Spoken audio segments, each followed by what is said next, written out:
29শে জানুয়ারি গভীর রাতে যাত্রাপুর থানাধীন দক্ষিণ পাহাড়পুর গ্রাম পঞ্চায়েত এলাকায় গুয়ামুড়া পাড়ায় অস্বাভাবিক মৃত্যু এক যুবক ও যুবতীর। ভোরের আলো ফোটার সঙ্গে সঙ্গে ঘটনাটি জানাজানি হতেই এলাকায় নেমে আসে কৌতূহলী মানুষের ভিড়। খবর পেয়ে ঘটনাস্থলে পৌঁছায় যাত্রাপুর থানার পুলিশ। পুলিশ সূত্রে জানা যায়, মৃত যুবতীর নাম নিশা মল্লিক, বয়স 21, এবং যুবকের নাম রাকেশ মিয়া, বয়স 24 থেকে 25। দুজনেই উদয়পুর মহকুমার বাসিন্দা। একটি ছোট গাছের সঙ্গে গামছা ও দড়ি ব্যবহার করে দুজনে একসঙ্গে আত্মহত্যা করেছেন বলে প্রাথমিকভাবে অনুমান। মৃতদেহ ময়নাতদন্তের জন্য পাঠানোর প্রস্তুতি চলছে। ভিন্ন ধর্মের প্রেম সম্পর্ক ও সামাজিক বাধার কারণেই এমন চরম সিদ্ধান্ত নেওয়া হয়েছে বলে স্থানীয়দের একাংশের ধারণা। পুলিশ ঘটনার তদন্ত শুরু করেছে।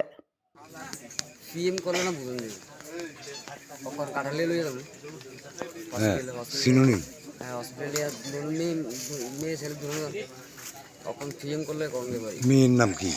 মেয়ের নাম তো সঠিক আমি জানি না। বাড়ি গঙ্গাছড়া। গঙ্গাছড়া? হ্যাঁ গঙ্গাছড়া তুলনা। ছেলেটাও বাড়ি গঙ্গাছড়া। গঙ্গাছড়া। এখানে কার বাড়িতে আইছিল? এটা কইতে পারলাম না। কেমনি জানো? এটা আমার খবর দিচ্ছে, আমি আসি। আমি ডুম। মেয়েটার বাড়ি কোন? শুনছি মেয়ের বাড়ি ফোলা বাড়ি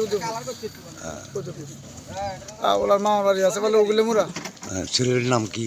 ছেলের নাম হলো রাকেশ মিয়া। মেয়ের নাম জানি না। এখানে কি থাকতো না? না এনে থাকতো না। ফোলা এই রাঙামোড়া এনে দোকানদারি করতো, দোকানদারি করতো, দোকান আছিল। ছেলেটা তো মুসলিম? ছেলেরা মুসলিম, মেয়েটা মেয়েটা হিন্দু। ব্যুরো রিপোর্ট, অবিরাম 24x7।